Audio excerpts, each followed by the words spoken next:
왜 저죠? 저보다 뛰어난 사람은 얼마든지 있을 텐데요. 그 사람들은 나한테 1억을 빚지 않았고 내 아이 셋을 인질로 잡고 있지도 않으니까. 안녕하세요.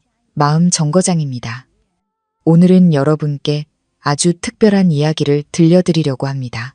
만약 당신이 아픈 새쌍둥이를 데리고 병원에 갔는데 당장 내일 병원비조차 없다면 어떨 것 같으신가요? 그리고 바로 그 절망의 순간, 지난 4년간 필사적으로 잊으려 했던 아이들의 아버지이자 대한민국을 움직이는 대기업 회장과 마주치게 된다면요. 새 아이를 본 그의 첫마디는 차가운 경악이었습니다. 하지만 제 아들이 그의 앞에 작은 손을 내밀며 말했죠. 아저씨, 이 사탕 드세요. 엄마가 단 걸 먹으면 화가 풀린대요. 벌써 사흘째 서울대병원 소아과 병동의 비좁은 복도가 우리 내모자의 임시 거처가 되었습니다. 아이들의 처절한 울음소리, 간호사들의 분주한 발걸음, 그리고 차가운 타일 바닥에 돗자리를 깔고 뜬 눈으로 밤을 새우는 부모들의 깊은 한숨 소리까지, 이 모든 것이 가난과 질병이라는 비극적인 교향곡을 만들어내고 있었습니다. 저는 딱딱한 플라스틱 의자에 몸을 웅크린 채 세 번째로 날아온 병원비 중간 정산서를 손에 꽉 쥐었습니다. 얇은 종이 한 장이었지만 그 무게는 제 안에 남은 마지막 희망의 불씨마저 짓누르기에 충분했습니다. 하늘이, 바다, 그리고 별. 제 세 아이들은 복도, 구석 바람이 들지 않는 곳에 놓인 간이 침대에서 끙끙 앓고 있었습니다. 급성 폐렴이었습니다. 한 아이가 앓기 시작하자 마치 도미노처럼 나머지 아이들에게도 병이 옮겨갔습니다. 고열은 그 작고 여린 몸을 떠날 줄 몰랐습니다. 마침 수간호사가 제 앞을 지나가다 멈춰 섰습니다. 두꺼운 안경 너머의 그녀의 눈빛에는 오랜 병원 생활로 감정이 무뎌진 듯한 냉정함과 어쩔 수 없는 동정심이 뒤섞여 있었습니다. 그녀는 감정 없는 목소리로 말했지만 그 한마디 한마디는 비수가 되어 제 심장에 박혔습니다. 서연 씨, 내일 오전 10시까지 3차 중간 정산금 납부 안 되면 저희도 어쩔 수 없이 주사 처방을 중단해야 해요. 규정이라서요. 저도 최대한 봐드린 겁니다. 저는 고개를 끄덕였습니다. 목이 바싹 타들어가 아무 말도 할 수 없었습니다. 네, 알고 있어요. 오늘 밤까지만 부탁드릴게요. 그녀의 하얀 가운이 당직실 너머로 사라지고 나서야 저는 긴장으로 굳어있던 어깨를 겨우 늘어뜨릴 수 있었습니다. 액정이 거미줄처럼 깨진 낡은 스마트폰으로 은행 앱을 열었습니다. 화면에 찍힌 잔액 31,500원. 그 숫자에 눈앞이 아찔해졌습니다. 가장 싼 분유 한 통 값도 안 되는 돈이었습니다. 수백만 원에 달하는 항생제 값은 꿈도 꿀 수 없었죠. 지난 4년 화려한 서울을 등지고 도망치듯 떠나온 이후로 저는 아이들을 키우기 위해 닥치는 대로 일했습니다. 프리랜서 프랑스어 번역부터 온라인 과외, 식당 서빙까지. 하지만 지독한 가난은 악령처럼 제 삶에 달라붙어 떨어지지 않았습니다. 떨리는 손으로 스마트폰 연락처를 훑었습니다. 지금 누구에게 전화를 걸 수 있을까? 대학 동기들. 모두 가정을 꾸리고 각자의 짐을 지고 살아가고 있었습니다. 고등학교 때 가장 친했던 친구에게 전화를 걸었지만 2번의 신호음 끝에 회의 중이라는 자동 응답 메시지만 돌아왔습니다. 먼 친척 언니에게 전화를 걸었습니다. 언니는 전화를 받았지만 제가 돈 이야기를 꺼내자마자 목소리는 차갑게 식었고 이내 통화 상태가 좋지 않다는 핑계로 전화를 끊어버렸습니다. 세상이란 그런 것이었습니다. 내가 무너졌을 때 더 짓밟지 않는 것만으로도 다행으로 여겨야 했습니다. 공짜로 손을 내밀어 일으켜줄 사람은 아무도 없었습니다. 절망감이 밀려왔습니다. 저는 두 손에 얼굴을 묻었습니다. 뜨거운 눈물이 손가락 사이로 흘러내려 앙상한 뺨을 적셨습니다. 서러워서 우는 게 아니었습니다. 무능한 제 자신에 대한 분노와 엄마가 되어서 아이들에게 편안한 잠자리 하나 마련해주지 못한다는 죄책감에 우는 것이었습니다. 그때 작고 따뜻한 손이 제 손등을 가만히 감쌌습니다. 깜짝 놀라 고개를 드니 하늘이었습니다. 맏아들인 하늘이는 어느새 잠에서 깨 저를 물끄러미 바라보고 있었습니다. 나이보다 조숙한 크고 검은 눈동자. 하늘이는 늘 의젓하고 속이 깊어 마음이 아플 정도였습니다. 다른 아이들처럼 장난감이나 과자를 사달라고 조른 적도 한 번 없었습니다. 하늘이가 기침으로 갈라진 목소리로 속삭였습니다. 엄마, 울지 마세요. 저는 하나도 안 아파요. 저는 황급히 눈물을 닦고 억지로 미소를 지어 보였습니다. 아니야. 눈에 먼지가 들어가서 그래. 얼른 다시 자. 푹 자야 낫지. 하늘이는 아무 말 없이 제 무릎 위에 놓인 스마트폰을 빤히 쳐다봤습니다. 제가 아이에게 줄 따뜻한 물을 따르러 잠시 몸을 돌린 순간 하늘이는 재빨리 제 스마트폰을 집어들었습니다. 저는 아이를 말리려다 그 작은 손가락이 능숙하게 연락처 목록을 내리는 것을 보고는 그 자리에 멈춰 섰습니다. 아이는 제가 원치 않는 번호들을 차단해둔 수신 차단 목록으로 들어갔습니다. 그리고 화면은 제가 쓰레기라고 저장해둔 이름에서 멈췄습니다. 심장이 멎는 것 같았습니다.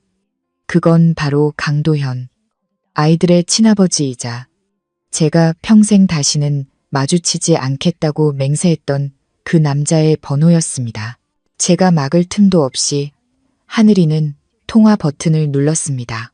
한밤중 병원의 정막을 깨고 통화 연결음이 마치 제 심장을 내리치는 망치 소리처럼 길게 울려 퍼졌습니다. 제가 달려가 전화를 끊으려는 순간 수화기 너머에서 전화가 연결되었습니다. 낮고 차가운 그리고 서류를 넘기는 소리와 함께 권위적인 남자의 목소리가 들려왔습니다.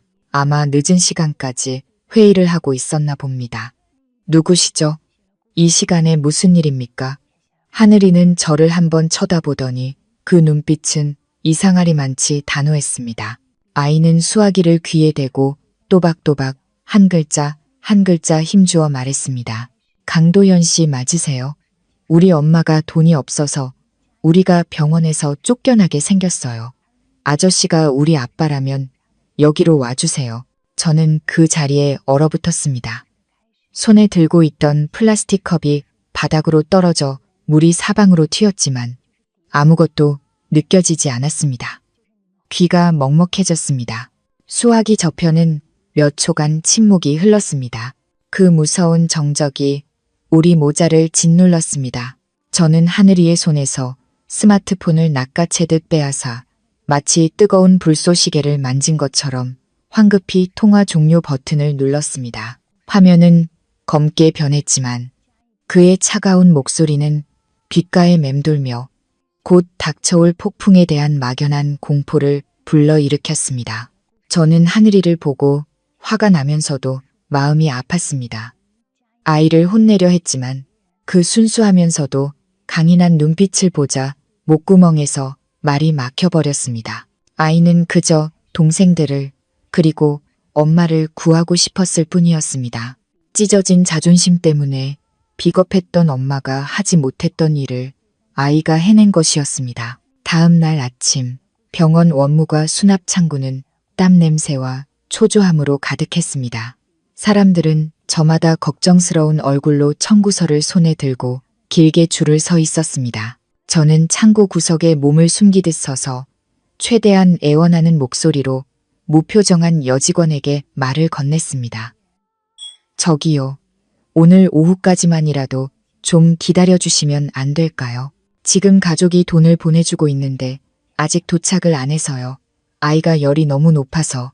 여직원은 컴퓨터 화면에서 눈길조차 주지 않은 채 차가운 목소리로 말했습니다.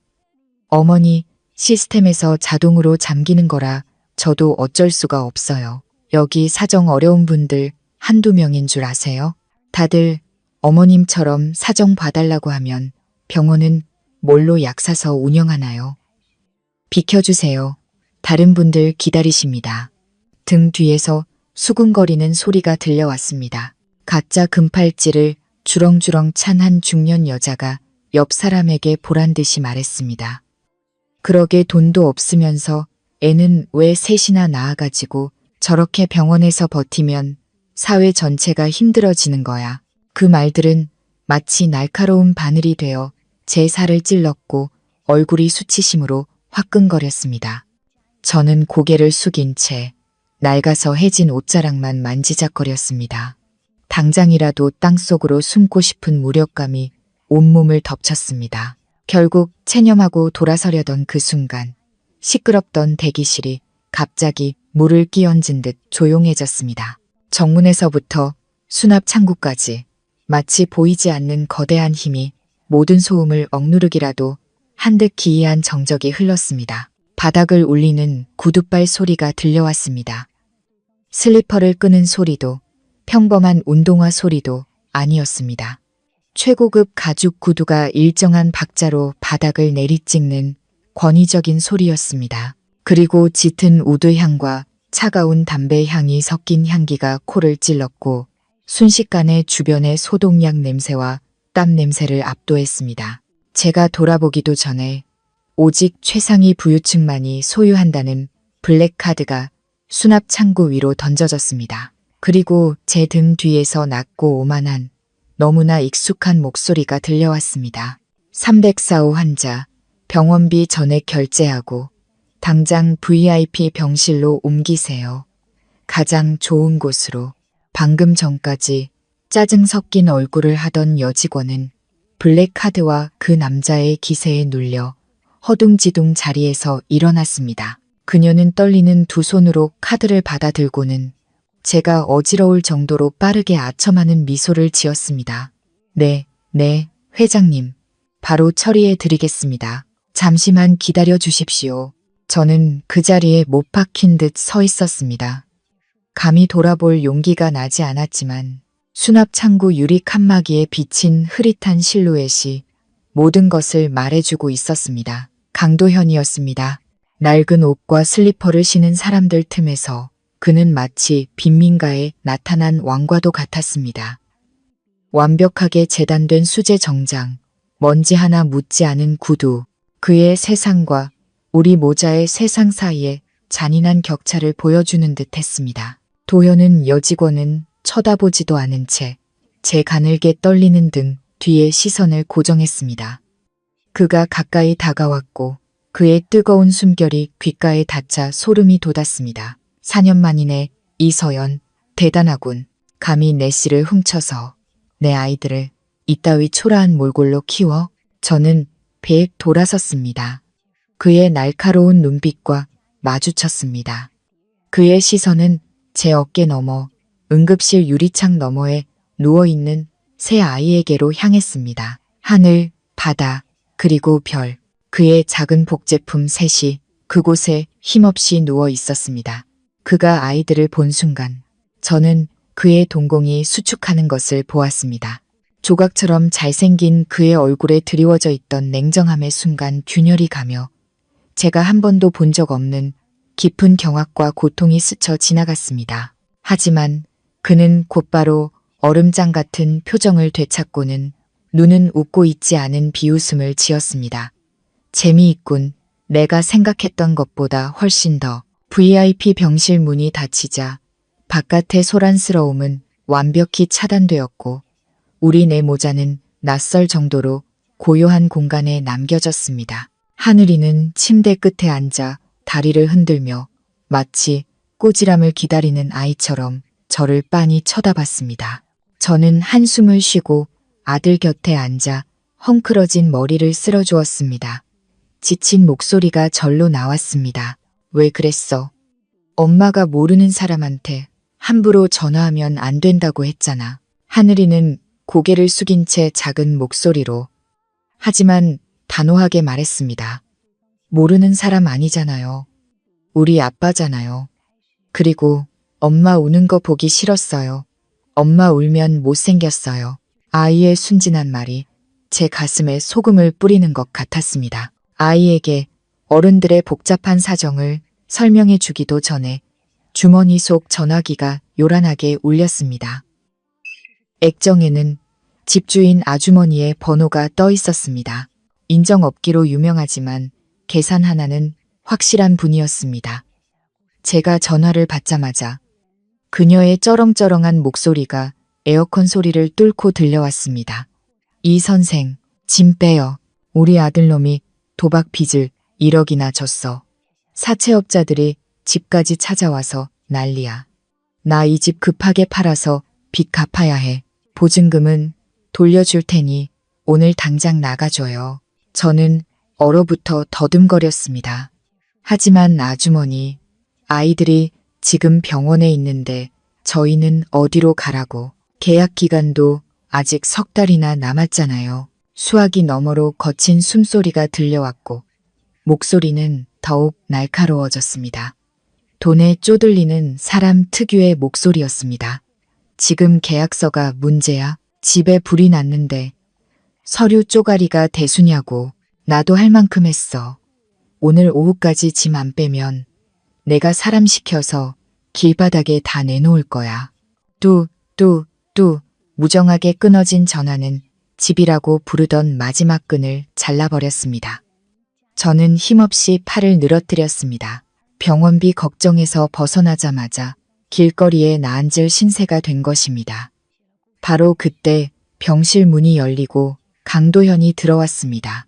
그의 손에는 두꺼운 서류 파일이 들려 있었습니다. 그는 방금 전 제 통화를 모두 들은 듯 했지만 표정은 타인의 불행에 익숙한 사업가처럼 냉정하고 평온했습니다. 도현은 서류 파일을 테이블 위에 던졌습니다. 종이와 유리가 부딪히는 건조한 소리가 났습니다. 읽어봐. 지금 당신에게 남은 유일한 탈출구야. 저는 파일을 집어 들었습니다. 전문 통역사 채용 계약서라는 굵은 글씨가 눈에 들어왔습니다. 빠르게 페이지를 넘겼습니다. 읽을수록 눈이 커졌습니다. 월급일 0만 원, 각종 수당 별도, 그리고 가장 중요한 조항, 갑강도, 현은, 이서연의 개인적인 재정 문제 해결을 위해 1억 원을 선지급한다. 도현은 의자를 끌어와 제 맞은편에 앉았습니다. 그는 두 손을 깍지 낀 채 차분한 목소리로 이해 득실을 따지기 시작했습니다. 당신이 외국어대 수석 졸업생이었고 동시통역 실력이 뛰어났던 건 나도 알아. 곧 우리 그룹이 프랑스 파트너사와 중요한 인수합병을 앞두고 있어. 상대가 아주 까다롭고 의심이 많아. 단순히 언어만 잘하는 게 아니라 내 통제하에 둘 수 있는 사람이 필요해. 저는 그를 올려다보며 그 깊은 눈 속에서 일말의 감정이라도 찾아보려 했지만 소용없었습니다.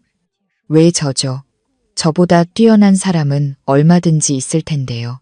도현은 비웃듯 한쪽 입꼬리를 올렸습니다.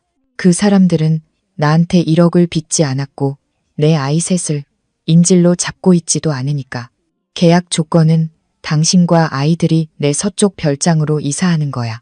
명목상은 언제든 업무에 투입될 수 있도록 하기 위함이지만 사실은 내 핏줄이 그런 반지하 단칸방 같은 곳에서 뒹구는 꼴을 보고 싶지 않아서야. 저는 서류 파일을 꽉 쥐었습니다.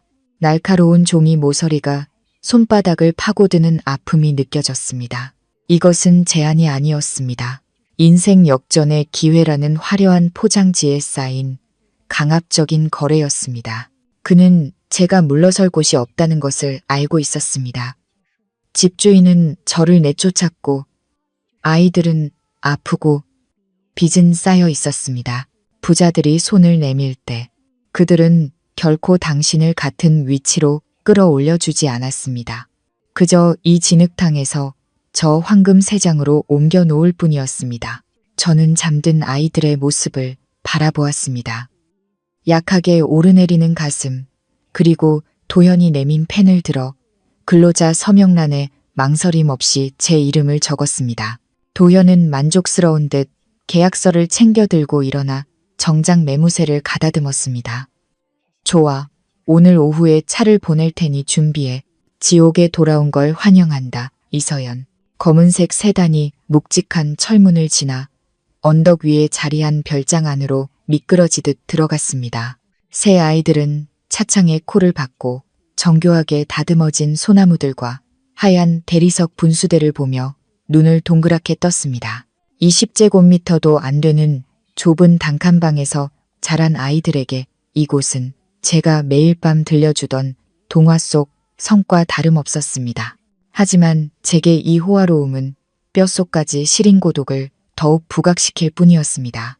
은발의 나이든 집사가 현관 앞에서 우리를 기다리고 있었습니다. 그는 최상류층에서 오랫동안 일해온 사람 특유의 공손하지만 거리감 있는 태도로 우리에게 고개를 숙였습니다.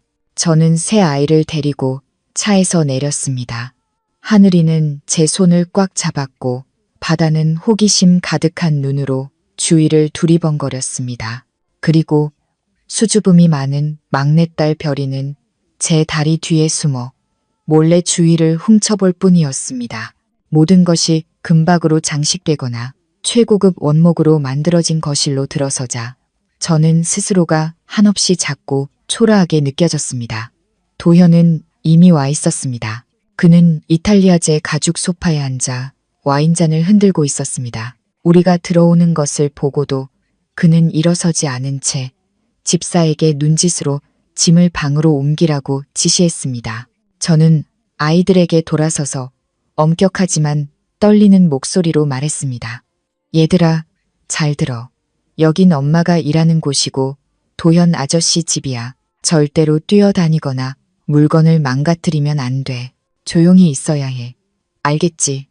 하늘이가 고개를 끄덕이며 오빠답게 두 동생의 손을 잡고 집사를 따라 위층으로 올라갔습니다. 하지만 아이들의 천진난만한 본능을 어찌 막을 수 있을까요? 제가 거실 한편에 마련된 임시 책상에서 서류를 정리하는 동안 아이들의 웃음소리가 들려왔습니다. 바다는 집 뒤의 넓은 정원을 발견하고는 나비를 쫓아 뛰어다니기 시작했습니다. 그 작은 발소리가 고요한 저택의 정적을 뒤흔들었습니다. 반면 하늘이는 1층에 있는 서재를 찾아냈습니다. 제가 슬쩍 들여다보니 아이는 높은 책장에 있는 두꺼운 책을 꺼내려고 까치발을 들고 있었습니다. 그때 등 뒤에서 갑자기 나타난 도현 때문에 소스라치게 놀랐습니다. 그는 아무 말 없이 서재로 들어가 하늘이가 꺼내려던 책을 내려주었습니다. 빼곡한 글씨와 숫자로 가득한 경제학 입문서였습니다. 하늘이는 책을 받아 들고는 조금도 두려워하지 않고 도현을 올려다보며 저와 그를 모두 놀라게 한 질문을 던졌습니다. 아저씨, 이 그래프는 왜 아래로 내려가요? 엄마가 사업은 위로 올라가야 분유 살 돈을 번다고 했는데 도현은 순간 멈칫했습니다. 그의 시선은 하늘이의 맑고 총명한 눈빛과 마주쳤습니다. 저는 그 순간 그의 딱딱한 표정이 누그러지는 것을 보았습니다.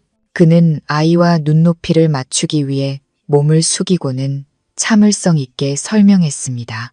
때로는 세 걸음 앞으로 나아가기 위해 한 걸음 물러서야 할 때도 있는 거란다. 멀리 뛰기를 하기 전에 도움닫기를 하는 것처럼 말이야. 한편 가장 감수성이 예민한 별이는 조심스럽게 도현에게 다가갔습니다. 아이는 저를 쏙 빼닮은 촉촉한 눈망울을 가졌지만 오똑한 콧날과 고집스러운 인매는 도현의 복제품이었습니다. 별이는 작은 손바닥 안에서 녹아 끈적해진 곰 모양 젤리를 내밀었습니다. 아저씨, 이거 드세요. 엄마가 단 걸 먹으면 화가 풀린대요. 도현은 손바닥에 묻은 끈적한 젤리를 내려다보고 다시 별이를 보았습니다. 그는 결벽증이 있을 정도로 깔끔한 것을 좋아하고 지저분한 것을 싫어했지만 이번에는 잠시 망설이더니 손을 내밀어 젤리를 받았습니다. 저는 문가에 서서 가슴을 졸였습니다.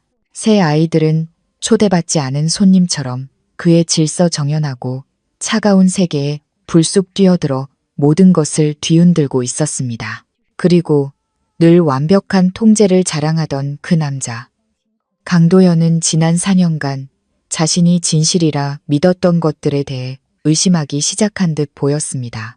별장에서의 첫날 밤은 어색했지만 소소한 놀라움으로 가득했습니다. 말이 없는 가사 도우미들이 차려준 저녁 식사 후 도현은 서재로 들어갔고 저는 새 아이를 씻기느라 분주했습니다. 목욕을 마친 별이는 아직 물기가 남은 부드러운 머리카락을 한 채 낡은 분홍색 플라스틱 빗을 들고 저를 찾아 거실로 내려왔습니다. 하지만 물을 마시러 내려오던 도현과 마주치고 말았습니다.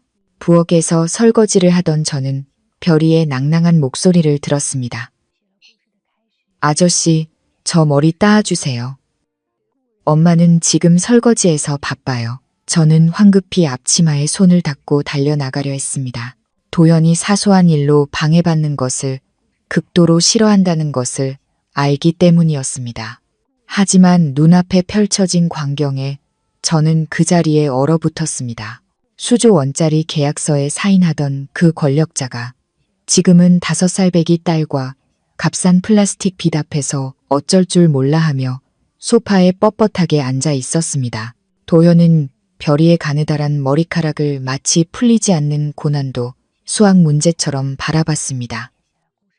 그는 빗을 들어 올렸습니다. 키보드 위를 능숙하게 오가던 그의 길고 가는 손가락이 어색하고 서툴기 짝이 없었습니다. 그는 평소의 위엄을 잃은 목소리로 조심스럽게 물었습니다. 어떻게 하는 거지? 3가닥으로 나눠 아니면 2가닥. 별이는 그의 다리 사이에 얌전히 앉아 진지하게 지시했습니다. 3가닥으로 나눠야 해요, 아저씨. 그리고 이걸 저쪽으로 넘기고 저걸 이쪽으로 넘기고 바구니 짜는 것처럼요. 저는 문 뒤에 숨어 웃음을 참았지만 눈물이 핑 돌았습니다. 이것은 제가 타지에서 외롭게 아이를 가졌을 때 수없이 꿈꿔왔던 모습이었습니다. 남편이 서툰 솜씨로 딸을 돌봐주는 그런 자상한 아빠의 모습을 상상했었습니다. 이제 그 꿈이 눈앞에 펼쳐졌지만 채권자와 직원의 자녀라는 잔인한 현실 속에서였습니다. 도현은 미간을 찌푸렸습니다. 관자놀이에 땀이 송골송골 맺혔습니다. 그는 아이가 아플까봐 조심스럽게 머리카락을 나누었습니다. 실수로 머리를 세게 당겨 별이가 아야 하고 소리치자 그는 깜짝 놀라 즉시 손을 놓으며 안절부절 못했습니다. 아팠어. 미안. 아저씨가 일부러 그런 게 아니야. 15분간의 사투 끝에 마침내 작품이 완성되었습니다. 빗돌빗돌하고 엉성해서 볼품없는 끔찍한 모양의 따은 머리였습니다. 하지만 별이는 거울을 보더니 기뻐서 소리를 지르며 달려가 도연의 다리를 끌어안았습니다. 우와, 예쁘다. 아저씨가 엄마보다 더 잘해요. 마음에 쏙 들어요. 도현은 예상치 못한 포옹에 몸이 굳었습니다. 그의 손은 허공에서 잠시 머뭇거리다 이내 조심스럽게 아이의 어깨 위에 놓였습니다. 그는 가볍게 아이를 토닥였습니다. 그리고 그의 입가에 보기 드문 미소가 스쳐 지나갔습니다. 사교적인 미소나 비웃음이 아닌 안도감과 따뜻함이 담긴 진짜 미소였습니다. 그 순간 넓은 거실의 공기는 이름 모를 감정들로 가득 차 숨 막힐 듯 했습니다. 하지만 제가 나타나자 그 미소는 순식간에 사라졌습니다. 그는 황급히 일어나 방금 전에 약한 모습을 감추려는 듯 칼날을 여미며 냉정한 표정을 되찾았습니다. 그의 목소리는 다시 차가워졌습니다. 애교육 다시 시켜. 아무한테나 함부로 부탁하지 않도록. 난 보모가 아니니까. 저는 고개를 끄덕이며 별이를 제 쪽으로 끌어당겼습니다. 씁쓸하면서도 그 짧은 순간에 감사한 마음이 들었습니다. 저는 그의 마음속 얼음이 녹기 시작했다는 것을 알 수 있었습니다. 제 애원 때문이 아니라 그가 감히 인정하지 못했던 천륜과 아이의 순수함 때문이었습니다. 그날 밤 별이는 그 못생긴 따은 머리를 풀지 않고 잠이 들었습니다. 도연 아저씨의 예술 작품이라면서 말이죠. 인수합병 프로젝트의 통역일은 생각보다 훨씬 복잡했습니다. 단순한 언어 변환이 아니라 산더미 같은 법률 서류와 재무 보고서, 그리고 교묘한 함정이 가득한 계약서 부록과의 두뇌 싸움이었습니다. 도연은 프랑스 대표단이 오기 전 일주일 안에 모든 서류를 번역하고 검토하라고 지시했습니다. 이는 제가 하루에 16시간에서 18시간을 일해야 한다는 의미였습니다. 벽시계는 새벽 이시를 가리키고 있었습니다. 거대한 별장은 깊은 잠에 빠져 있었고 1층 제 작업실에서만 희미한 불빛이 새어 나왔습니다. 눈이 뻑뻑하고 등이 부서질 듯 아팠습니다. 잠을 쫓기 위해 커피라도 타 마시려고 일어서려던 순간 방문이 조용히 열렸습니다.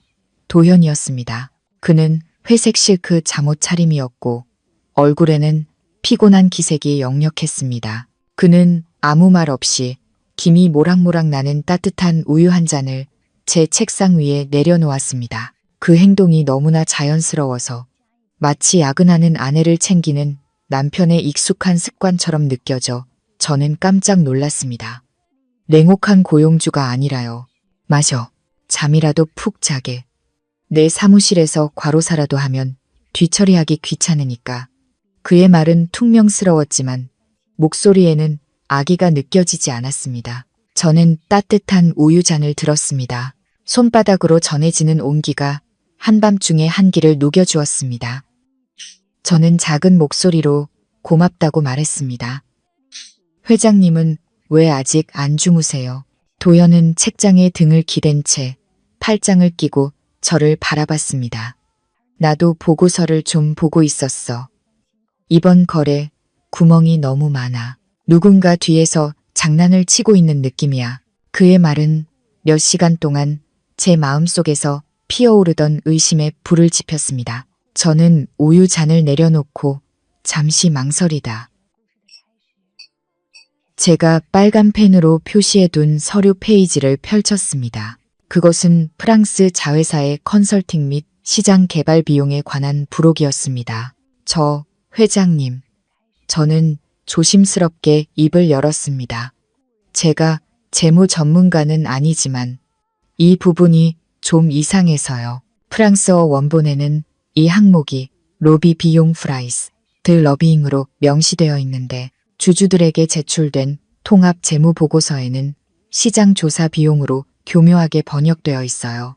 게다가 이 돈이 조세피난처에 있는 한 컨설팅 회사로 송금되었는데 그 회사의 법적 대표자 이름의 이니셜이 회장님 작은아버지 성함의 이니셜과 일치해요. 도연은 미간을 찌푸리며 다가와 제가 가리키는 곳을 내려다봤습니다. 그의 남성적인 향기가 저를 감쌌고 너무 가까워서 그의 숨이 늦는 소리마저 들리는 듯 했습니다. 그는 서류를 집어들고 작은 글씨와 숫자들을 빠르게 훑어보았습니다.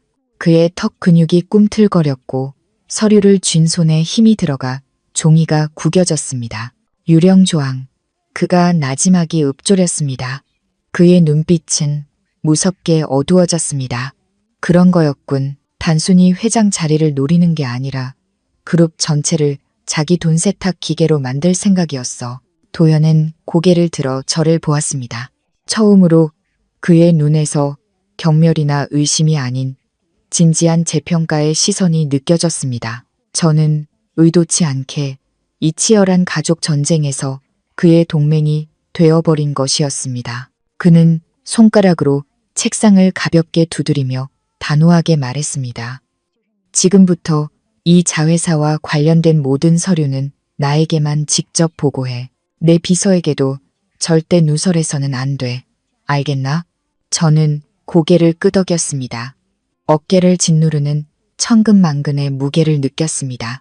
저는 돈과 권력이 서로를 물어뜯는 진흙탕에 발을 들였고 무엇보다 위험한 것은 제가 도망치고 싶으면서도 의지하고 싶은 그 남자와 한 배를 탔다는 사실이었습니다. 그날 밤 따뜻했던 우유는 차갑게 식었지만 제 마음은 불타오르는 듯 뜨거웠습니다. 에메랄드빛 이브닝 드레스가 침대 위에 놓여 있었습니다. 그 옆에는 샹들리에 불빛 아래 반짝이는 다이아몬드 주얼리 세트가 있었습니다. 오늘 밤 열리는 프랑스 파트너사 환영 만찬을 위해 도연이 사람을 시켜 준비한 것들이었습니다. 저는 차가운 실크를 만지며 낯선 감정에 휩싸였습니다. 지난 4년간 제 옷이라고는 아이들을 돌보거나 서빙하기 편한 헐렁한 티셔츠와 낡은 청바지뿐이었습니다. 이제 이 비싼 옷을 입으니 마치 왕실 무도회에 초대된 신데렐라가 된 기분이었습니다. 하지만 12시가 되기도 전에 호박마차로 변할까 두려웠습니다. 도연은 계단 아래에서 주머니에 손을 넣은 채 저를 기다리고 있었습니다. 그의 시선은 무심하게 저를 훑었지만 제 하이힐에서 평소보다 조금 더 오래 머물렀습니다. 그는 칭찬 대신 무뚝뚝하게 한마디 던졌습니다. 똑바로 걸어, 넘어져서 회사 이미지 망치지 말고. 만차는 도시의 금융계 거물들이 모두 모인 5성급 호텔 VIP 연회장에서 열렸습니다. 따뜻한 조명, 크리스탈 잔이 부딪히는 소리, 값비싼 향수 냄새가 뒤섞여 위선적인 풍요로움을 자아냈습니다.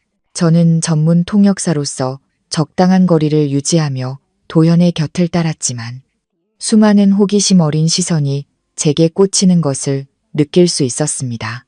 도연이 프랑스 대표단의 수장인 뒤바 부사장과 악수를 나누던 그때 한 젊은 여자가 다가왔습니다. 그녀는 과감하게 트인 강렬한 붉은색 드레스를 입고 있었고 완벽하게 화장한 얼굴에서는 상류층 아가씨 특유의 도도함이 풍겼습니다. 그녀는 도연의 오랜 사업 파트너의 딸 최유라였습니다. 언론에서는 그녀를 도연의 이상적인 약혼녀라고 떠들어댔습니다. 유라는 마치 제가 투명 인간인 것처럼 지나쳐 자연스럽게 도연의 팔짱을 꼈습니다. 그녀의 목소리는 꿀처럼 달콤했지만 눈빛은 날카로웠습니다. 도현 오빠, 오랜만이에요. 개인 통역사를 새로 고용하셨다고 들었는데 이분이신가요? 처음 뵙는 얼굴인데 우리 쪽 사람은 아닌가 봐요. 도현은 부드럽게 그녀의 팔을 떼어내며 침착하게 소개했습니다. 유라야, 인사해. 이번 프로젝트를 담당할 내 수석 통역사 이서연 씨야. 유라는 저를 향해 돌아섰습니다. 입가에는 미소를 띠고 있었지만 눈빛은 이미 공격 태세였습니다. 그녀는 와인잔을 들어 가볍게 흔들더니 갑자기 아주 빠른 속도의 프랑스어로 말을 쏟아냈습니다. 일부러 화려하고 잘 쓰지 않는 단어들을 골라서 사용했습니다. 서연 씨, 프랑스어 실력이 뛰어나시다고 들었어요.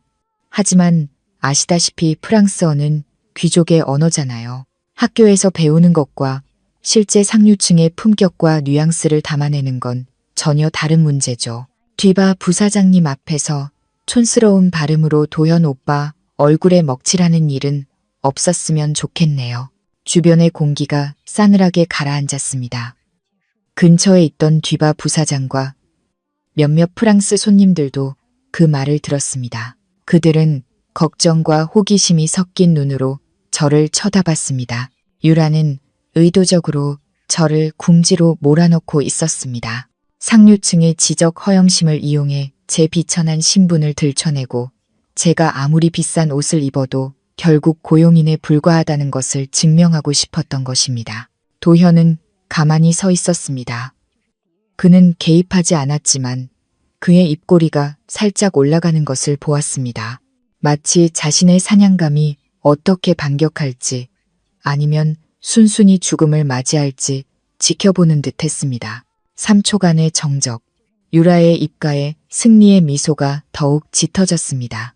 그녀는 제가 이 화려함과 선제 공격에 완전히 압도당했다고 생각했을 것입니다. 하지만 그녀는 틀렸습니다. 지난 4년간 억척스럽게 살아오면서 저는 인터넷을 통해 파리의 까다로운 교수들의 논문을 번역했고 인색한 집주인들과 길거리 프랑스어로 싸우기도 했습니다. 저는 이 언어를 모국어보다 더 잘 이해했습니다. 저는 깊게 숨을 들이쉬고 부드럽게 미소 지었습니다. 예의 바르지만 결코 비굴하지 않은 미소였습니다. 저는 유라의 눈을 똑바로 쳐다보며 정확한 파리 억양의 프랑스어로 대답했습니다. 제 목소리는 낮고 부드럽게 울려 퍼졌습니다. 유라 씨, 조언 감사합니다. 프랑스어는 분명 섬세함의 언어죠. 하지만 그 섬세함이란 상대를 깎아내리기 위해 공허한 단어를 사용하는 데 있는 것이 아니라 상대를 존중하는 태도에 있다고 생각합니다. 저는 한 걸음 앞으로 나아가 그녀가 들고 있는 와인잔을 가리키며 전문적이고 날카로운 어조로 말을 이었습니다. 그리고 방금 이 와인을 훌륭한 빈티지 와인이라고 하셨는데 마지막 N 발음을 너무 강하게 하셔서 고통이라는 단어처럼 들리네요. 여기 계신 뒤바 부사장님 같은 와인 전문가께는 큰 신뢰가 될 수도 있겠습니다. 유라의 얼굴이 귀까지 새빨개졌습니다. 그녀는 더듬거리며 반박하려 했지만 아무 말도 찾지 못했습니다.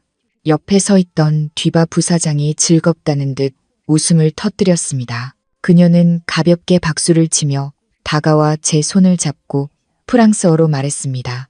훌륭해요. 당신 말이 맞아요. 그리고 실수를 지적하는 방식도 아주 우아하군요. 이곳에서 이렇게 정확하고 영혼이 담긴 프랑스어를 들어본 게 얼마만인지 모르겠어요.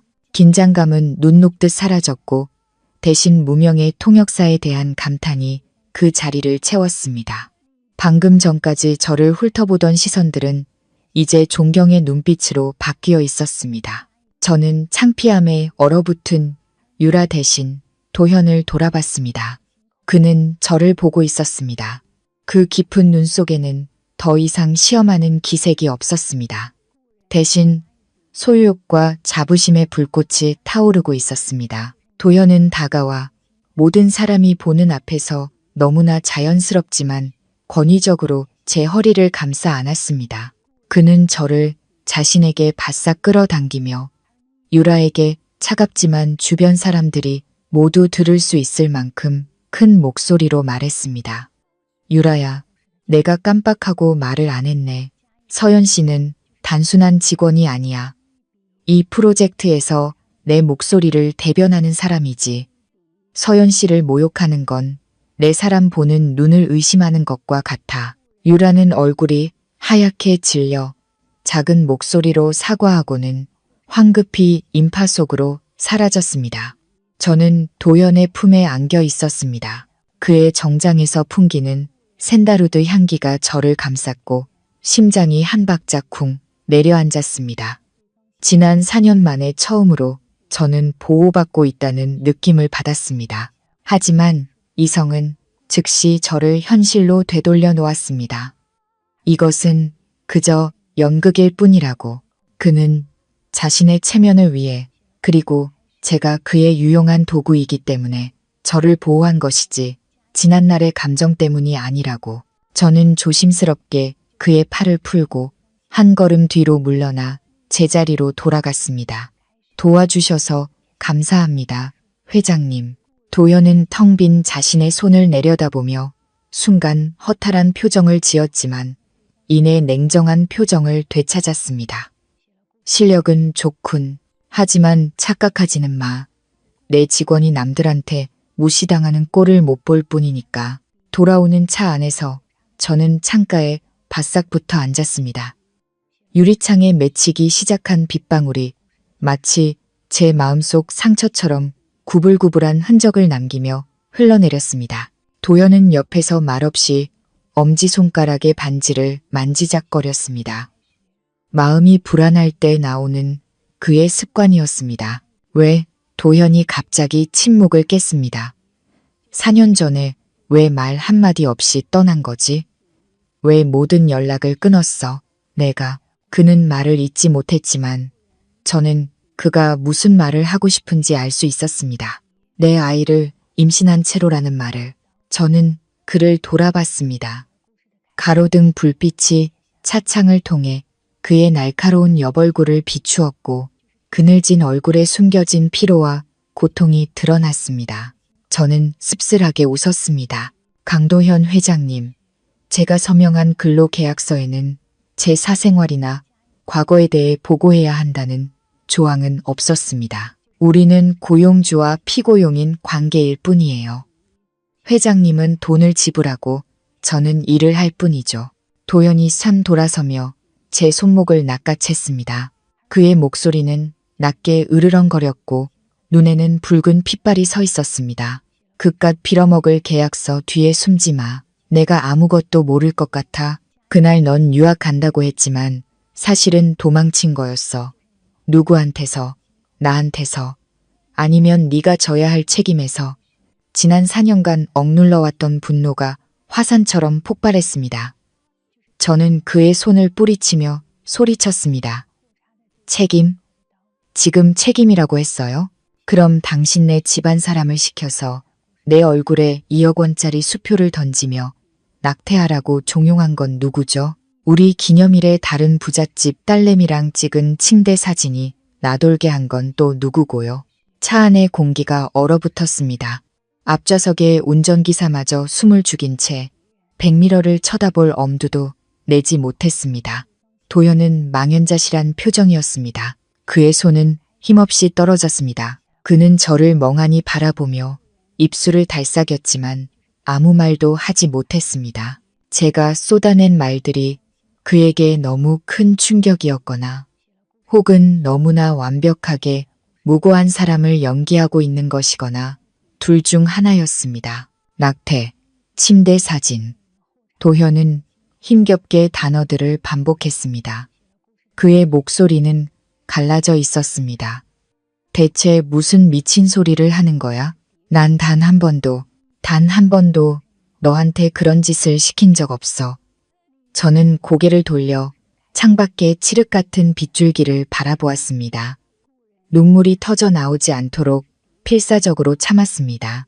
믿고 싶지 않았습니다. 감히 믿을 수도 없었습니다. 신뢰라는 것은 깊은 상처를 입은 여자에게는 가장 큰 사치였습니다. 저는 눈을 감고 지친 머리를 차창에 기댔습니다. 됐어요. 다 지난 일이에요.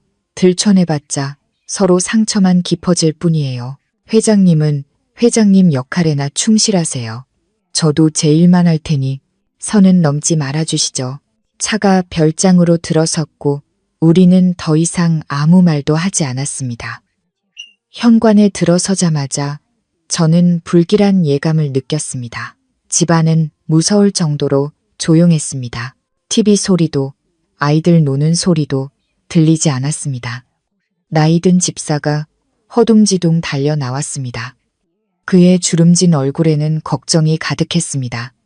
사모님, 하늘 도련님이 열이 너무 높아요. 저녁부터 계속 의식이 없어요. 심장이 태는 것 같았습니다.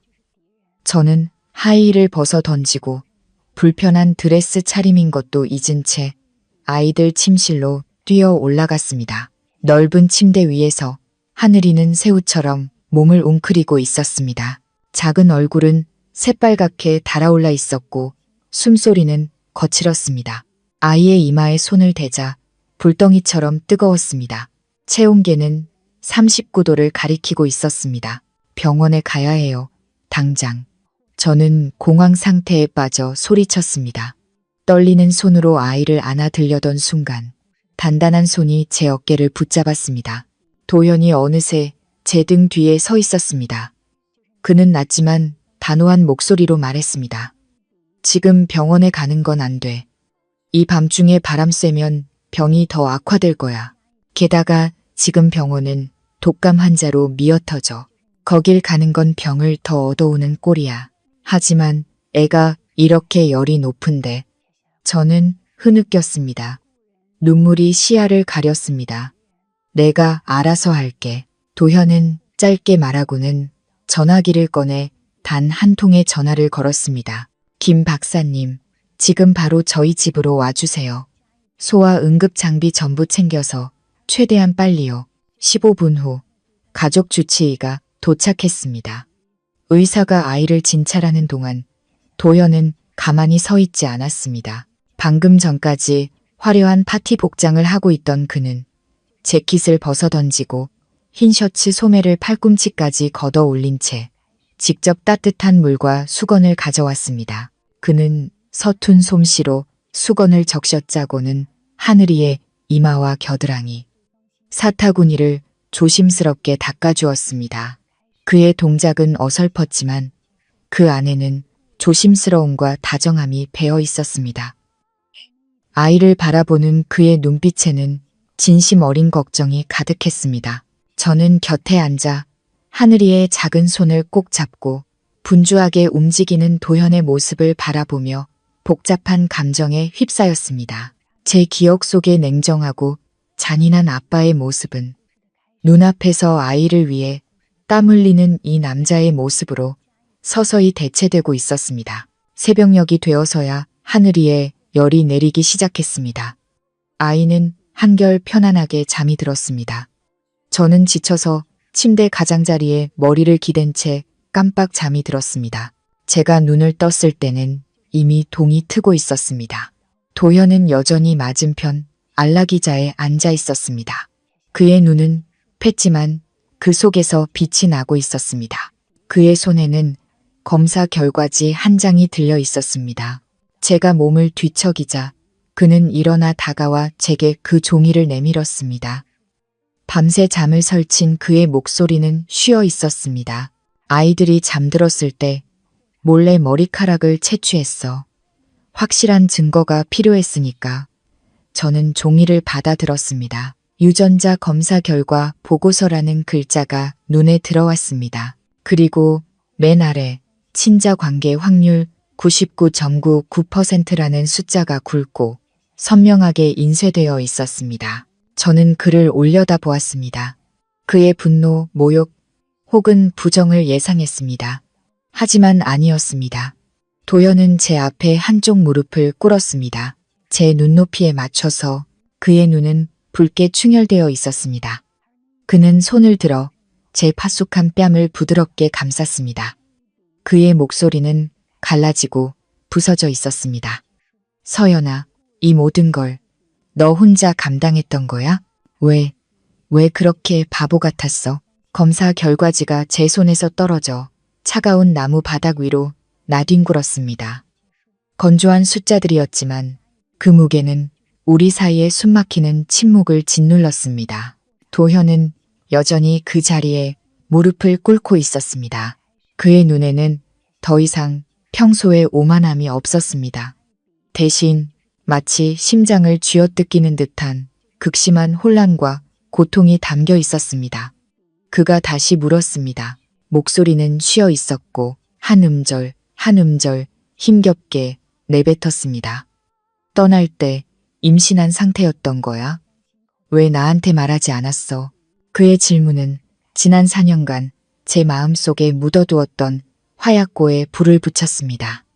저는 눈물을 흘리며 웃음을 터뜨렸습니다. 말해요. 말해서 2억 원 받고 낙태하라는 소리나 들으라고요. 아니면 어디서 굴러먹던 애냐고 모욕이나 당하라고요. 저는 그동안 쌓아두었던 모든 울분을 토해냈습니다. 저는 그에게 타지에서의 비바람 치던 밤들에 대해 이야기했습니다. 베트남 쌀국수집에서 서빙을 하며 좁은 화장실에서 입덧을 했던 이야기. 친척 하나 없이 홀로 출산의 고통을 겪었던 밤. 진통으로 병원 침대 난간을 피가 나도록 붙잡았던 이야기. 그리고 미숙아로 태어난 새 아이가 인큐베이터에 들어가야 한다는 소식을 들었을 때의 절망감에 대해 이야기했습니다. 내가 가장 아프고 절망적이었을 때 당신은 어디 있었죠? 당신의 그 잘난 약혼녀랑 희희낙낙하고 있었겠죠. 안 그래요? 저는 흐느끼며 온몸을 떨었습니다. 도연은 달려와 저를 품에 안았습니다. 제가 그의 가슴을 핥히고 밀어내도 그는 팔에 힘을 주어 저를 더욱 꽉 껴안았습니다. 그는 제 어깨에 고개를 묻고 부서지는 목소리로 말했습니다. 미안해, 서연아, 미안해, 맹세할게. 난 단 한 번도 너와 아이들을 버릴 생각이 없었어. 그는 눈물로 얼룩진 제 얼굴을 들어 올려 제가 한 번도 본 적 없는 진실한 눈빛으로 저를 바라봤습니다. 그날 밤 작은아버지가 권한 술에 약이 타져 있었어. 네가 받은 사진들 전부 조작된 거야. 회사 주가를 방어하기 위해 파트너사 딸과 나를 억지로 결혼시키려는 수작이었어. 내가 정신을 차리고 널 찾았을 땐 넌 이미 흔적도 없이 사라진 후였어. 저는 망연자실했습니다. 지난 4년간 저는 배신감과 수치심 속에서 그를 증오하며 살아왔습니다. 하지만 알고 보니 우리 둘 다 그의 집안이 벌인 권력 싸움에 장기 말에 불과했던 것입니다. 잔인하지만 한편으로는 해방감을 주는 진실이었습니다.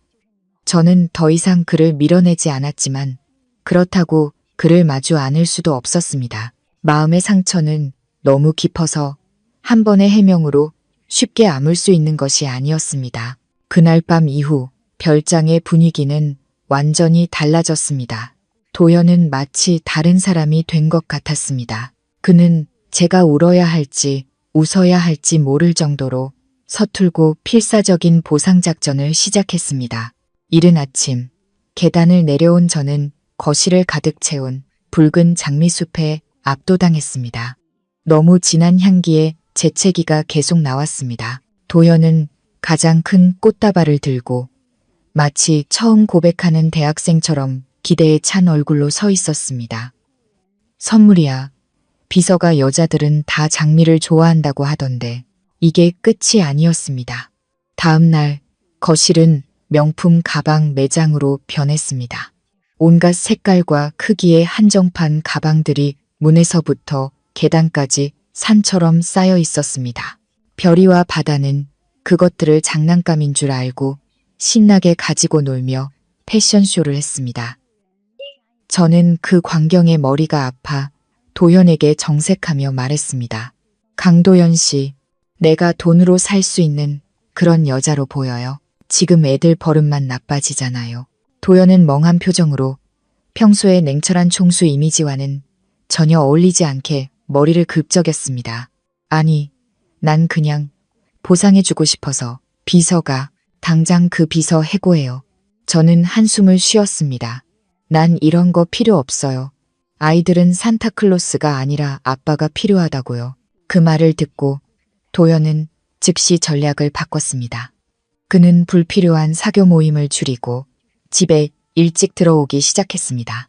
소매를 걷어붙이고 부엌에 들어가 인터넷 레시피를 보며 계란말이를 만들다가 비싼 독일제 프라이팬을 새까맣게 태워 먹기도 했습니다.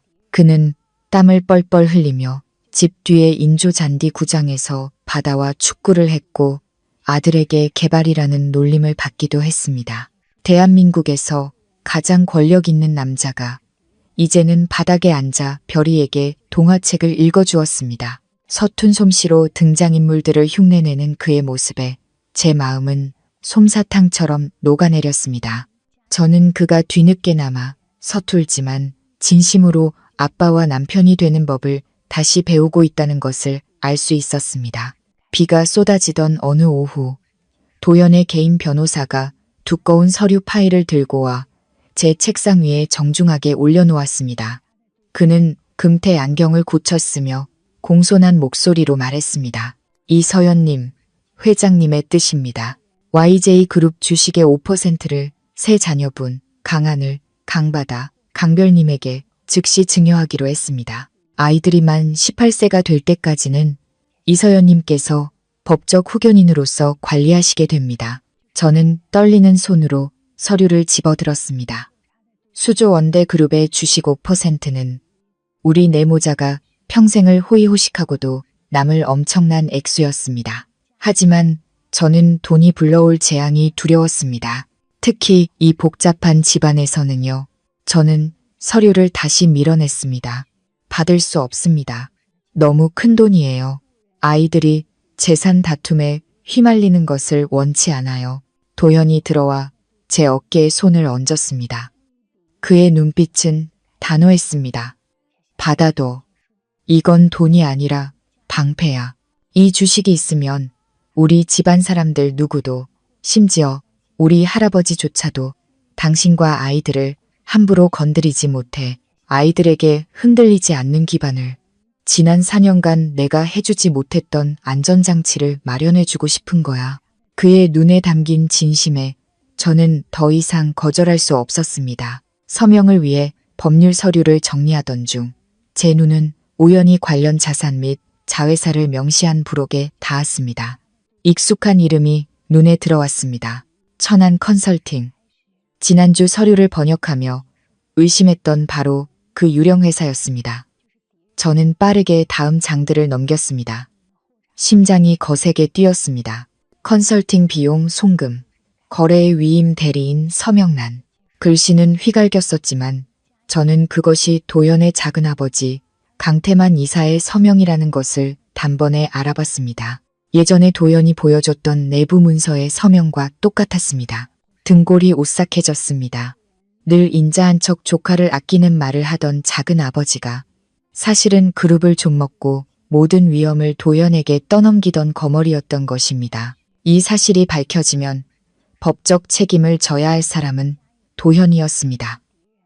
그리고 그는 이미 세탁된 거액의 돈을 들고 유유히 사라질 것이었습니다. 저는 서류를 꽉 쥐었습니다. 제가 이 집안의 운명을 결정할 증거를 손에 쥐고 있다는 것을 깨달았습니다. 내부의 폭풍이 가라앉기도 전에 외부에서 더 큰 폭풍이 몰아닥쳤습니다. 다음 날 아침, 제가 화상회의에서 도연과 프랑스 파트너사를 위해 동시 통역을 하고 있을 때였습니다. 비서에 내선 전화가 요란하게 울렸습니다. 저는 미간을 찌푸리며 잠시 회의를 중단시키고 수화기를 들었습니다. 1층 로비 안내데스크 직원의 다급한 목소리가 들려왔습니다. 이 실장님, 빨리 내려와 보세요. 실장님 아버지라는 분이 로비에서 난동을 부리고 계세요. 바닥에 드러누워서 소리 지르고 자해하겠다고 협박해서 보안팀도 함부로 손을 못 대고 있어요. 아버지라는 두 글자가 망치가 되어 제 머리를 내리쳤습니다. 주변의 모든 소리가 먹먹해졌습니다. 제가 10살 때 엄마와 저를 버리고 떠났던 도박과 술에 절어 살던 그 남자. 어디선가 객사했을 거라 생각했던 그가 악령처럼 다시 제 앞에 나타난 것이었습니다. 저는 로비로 달려 내려갔습니다. 엘리베이터 문이 열리자 혼란스러운 광경이 눈에 들어왔습니다. 고급 대리석이 깔린 로비 한가운데 술 냄새를 풍기는 남루한 차림의 남자가 바닥을 뒹굴며 울부짖고 있었습니다. 아이고, 세상 사람들아. 내 딸년이 여기 대기업 실장인데 지 애비를 이렇게 굶겨 죽이려 하네. 저 불효 막심한 년이 재벌 놈한테 붙어서 애비도 몰라본다. 이 말이야. 직원들과 손님들이 그를 둘러싸고 수군거렸습니다. 여기저기서 스마트폰 카메라가 터졌습니다. 사람들의 손가락질과 웅성거림이 독침처럼 제 살가를 파고들었습니다.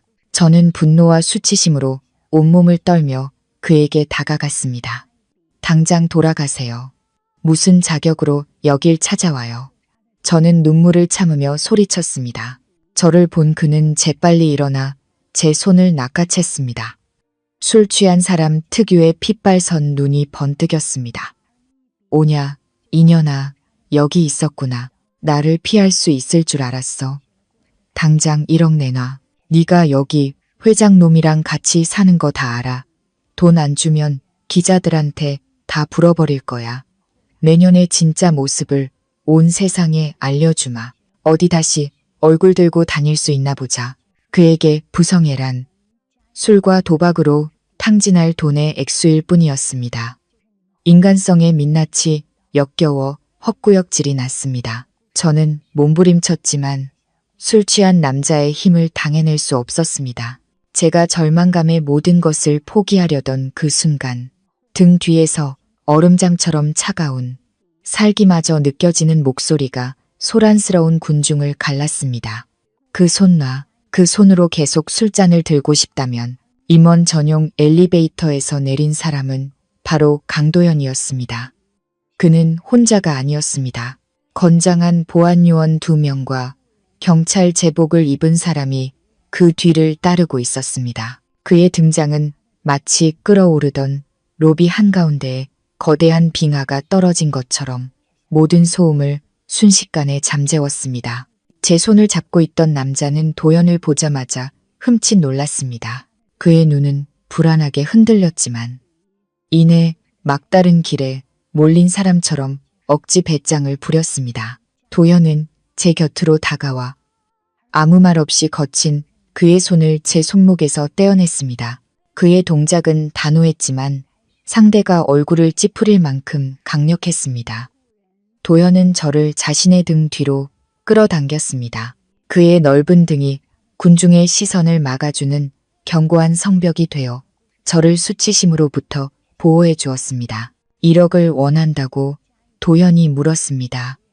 그의 낮은 목소리는 고요한 공간에 울려 퍼졌고 겨울 바람보다 차갑게 들렸습니다. 남자는 도현이 대화에 응할 것처럼 보이자 다시 뻔뻔한 태도를 되찾았습니다. 그래, 네가 바로 내 딸년을 데리고 사는 재벌놈이지. 내가 애비야. 낳고 기른 은혜가 하늘 같다고. 이제 내 딸이 부귀영화를 누리니 나한테도 책임이 있는 거야. 1억은 싼 거지. 도현은 경멸이 담긴 비웃음을 지었습니다. 그는 함께 온 경찰관을 돌아보며 법을 잘 아는 사람의 엄숙한 말투로 말했습니다. 경찰관님, 다 들으셨죠? 공공장소 소란, 명예훼손, 그리고 공갈 협박. 여기 있는 CCTV와 수십 명의 증인이 모든 것을 기록하고 있습니다. 남자는 경찰이라는 말에 얼굴색이 변하며 떨기 시작했지만 입만은 살아있었습니다. 네가 날 협박해? 내가 내 딸 가르치는데 법이 무슨 상관이야. 내가 애비라고. 아비. 도현이 말을 잘랐습니다. 그의 목소리는 못을 박듯 단호했습니다. 우리 쪽 변호사가 알아본 바에 따르면 당신은 서연 씨가 10살 때 그녀를 버렸더군. 아내의 병원비를 훔쳐 도박을 하고 아내와 딸을 길거리에 나앉게 했지. 지난 15년간 단 한 푼의 양육비도 단 한 번의 안부 전화도 없었어. 법적으로 당신은 부양 의무 위반죄를 저질렀고 도덕적으로는 아버지라 불릴 자격조차 없어. 도현은 정장 안주머니에서 봉투를 꺼냈습니다. 하지만 돈 대신 미리 작성된 고소장을 꺼내 들었습니다. 당신의 도박 빚과 상습적인 괴롭힘에 대한 증거는 충분히 모아뒀다. 선택지는 두 가지다. 첫째, 이 고소장을 들고 경찰서에 가서 조사를 받는다. 공갈 협박죄, 형량이 가볍지 않을 거다. 둘째, 당장 여기서 사라지고 다시는 내 아내와 아이들 근처에 얼씬도 하지 않는다. 남자는 고소장을 보고 다가오는 보안 요원들을 보았습니다. 비겁함과 공포심이 탐욕을 눌렀습니다. 그는 뒷걸음질 치며 의미 없는 욕설을 내뱉고는 뒤돌아 문 밖으로 도망쳤습니다. 그의 비참한 뒷모습만 남았습니다. 그가 사라지고 나서야 도현은 저를 돌아봤습니다. 그는 주위의 호기심 어린 시선은 아랑곳하지 않고 빨갛게 부어오른 제 손목을 부드럽게 살폈습니다. 아파. 미안해. 내가 너무 늦게 내려왔지. 저는 고개를 저었습니다. 억눌렀던 눈물이 터져 나왔습니다. 아파서가 아니었습니다. 태어나서 처음으로 제 어두운 과거와 혼자 싸우지 않아도 된다는 안도감 때문이었습니다. 정신적인 충격과 과로가 겹쳐 저는 그날 저녁 쓰러지고 말았습니다. 별장에 도착하자마자 세상이 빙빙 돌더니 눈앞이 캄캄해졌습니다. 제가 희미하게 정신을 차렸을 때 가장 먼저 느낀 것은 몸 안에서부터 타오르는 듯한 열기와 깨질 듯한 두통, 그리고 사막처럼 마른 목이었습니다. 저는 주 침실의 넓은 침대에 누워 있었고 주위는 공기청정기 소리만 조용히 들릴 뿐이었습니다. 눈을 뜨려 했지만 눈꺼풀은 천근만근 무거웠습니다. 몽롱한 의식 속에서 크고 따뜻한 손이 제 이마에 물수건을 갈아주는 것이 느껴졌습니다. 시원한 감촉에 저도 모르게 신음소리가 나왔습니다. 깼어. 아직 움직이지 마. 익숙한 목소리였습니다. 하지만 평소의 냉정한 명령조가 아닌 걱정으로 쉰 목소리였습니다.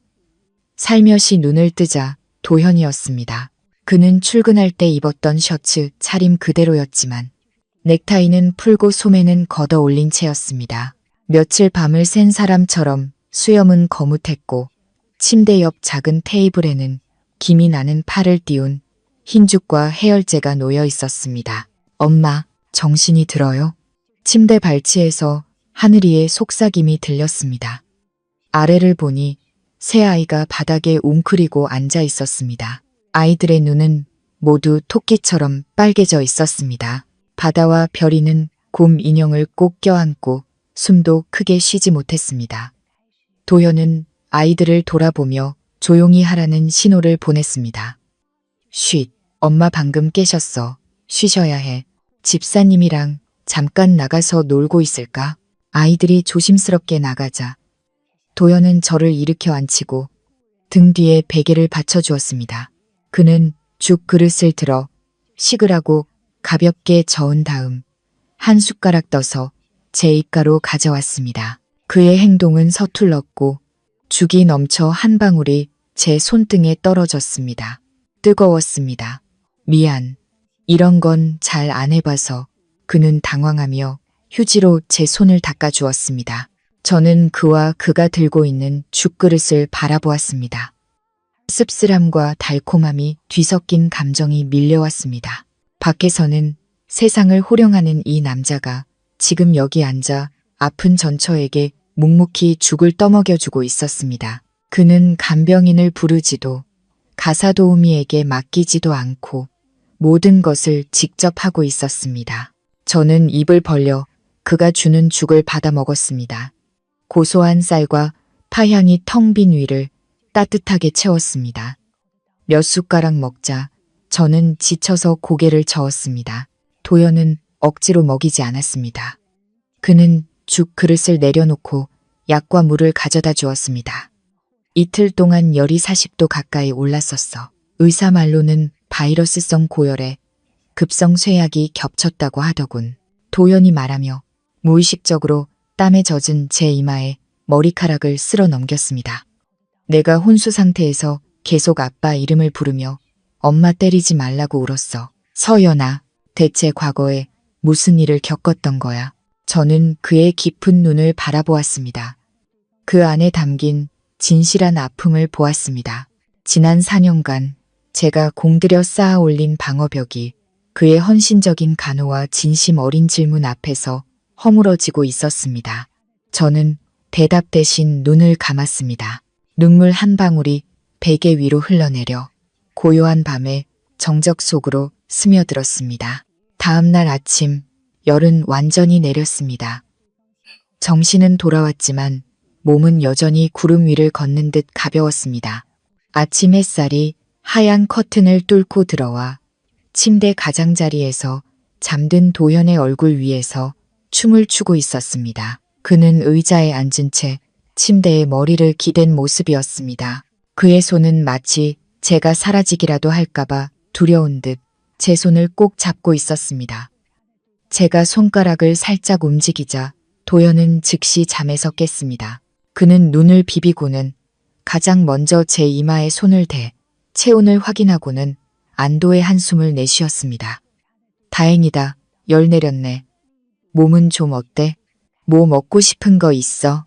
그의 초췌한 모습과 예판 눈을 보자 제 심장이 강하게 뛰기 시작했습니다. 더 이상 단순한 고마움이 아니었습니다. 그것은 사랑이었습니다. 4년 전 죽었다고 생각했던 감정이 그 어느 때보다 강렬하게 되살아나고 있었습니다. 저는 그의 질문에 대답하는 대신 남은 힘을 다해 그의 팔을 제 쪽으로 끌어당겼습니다. 도현은 균형을 잃고 제 위로 쓰러졌고 우리 두 사람의 얼굴 사이의 거리는 거의 없었습니다. 저는 그의 눈을 깊이 들여다보며 속삭였습니다. 모든 게 고마워요. 그리고 저는 먼저 몸을 일으켜 그의 마른 입술에 가볍게 입을 맞췄습니다. 도현은 순간 멈칫했지만 이내 주도권을 되찾았습니다. 그는 지난 4년간의 공백을 메우려는 듯 저에게 열정적으로 키스했습니다. 그 키스에는 약의 쓴맛과 눈물의 짠맛, 그리고 화해의 단맛이 섞여 있었습니다. 우리가 입술을 떼었을 때 둘 다 숨을 헐떡였습니다. 도현은 제 목에 얼굴을 묻고 쉰 목소리로 말했습니다. 다시는 이렇게 나를 겁주지 마. 너를 또 잃는 건 견딜 수 없어. 저는 그의 뻣뻣한 머리카락을 쓰다듬으며 이 짧은 평화를 만끽했습니다. 하지만 이성은 곧 저를 현실로 되돌려 놓았습니다. 이 평화는 외부의 어두운 세력에 의해 위협받고 있었습니다. 저는 그의 어깨를 살짝 밀며 진지하게 말했습니다. 도현 씨, 할 말이 있어요. 회사와 강태만 이사님에 대해서요. 도현은 몸을 일으켰습니다. 그의 눈빛은 다시 날카로워졌습니다. 또 뭘 알아낸 거야? 저는 침대 머리맡에 놓아두었던 서류 파일을 집어들었습니다. 제가 쓰러지면서도 지키려 했던 것이었습니다. 저는 의심스러웠던 유령 조항이 있는 부록 페이지를 펼쳤습니다. 이걸 보세요.